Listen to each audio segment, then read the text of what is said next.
দিকপাল। তো ওনাদের মাধ্যমে আমাদের অনেক কিছু শেখার আছে এবং ওনাদের আহ, বিভিন্ন মামলা পরিচালনার ক্ষেত্রে, বিভিন্ন জাজমেন্টের ক্ষেত্রে আইনাঙ্গনে ওনারা যে ভূমিকা রেখেছে, এগুলো আমাদের যে প্রজন্ম এবং আমাদের পরবর্তী যে প্রজন্ম, তাদের জন্য মাইলফলক হবে।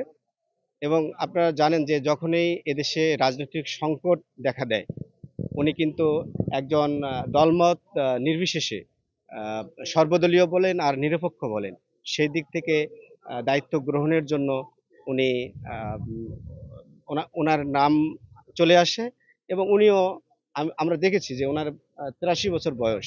এই বয়সেও কিন্তু বাংলাদেশের যে 5 আগস্ট পরবর্তী যে সংকট, এই সংকট পরবর্তী সময়ে যে বাংলাদেশের রাজনীতিতে এবং বাংলাদেশের আজকের যে সংস্কার বলেন, আজকে যে নির্বাচনের কথা বলেন, সমস্ত যে এটা একটা বিশাল দায়িত্ব, সেই দায়িত্বে উনি যখন উপদেষ্টা হওয়ার ক্ষেত্রে প্রস্তাব পান, উনি কিন্তু এই বয়সেও দায়িত্ব নিতে কুণ্ঠাবোধ করেননি।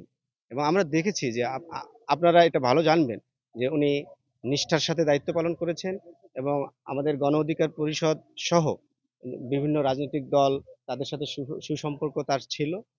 আমরা যেটা মনে করি যে এরকম ব্যক্তির জায়গা কিভাবে পূরণ হবে, এটা আসলে আমাদের নতুন করে ভাবতে হবে। আর আমরা তার আত্মার, বিদেহী আত্মার শান্তি কামনা করি।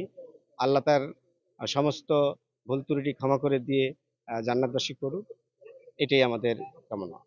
তার সাথে কাটানো স্মৃতি হচ্ছে যে আমরা আমরা কোর্ট প্রাঙ্গণে তাকে, এই বয়সেও উনি যখন উপদেষ্টা হলেন, তার আগেও কিন্তু উনি সশরীরে এসে মামলা পরিচালনা করছেন।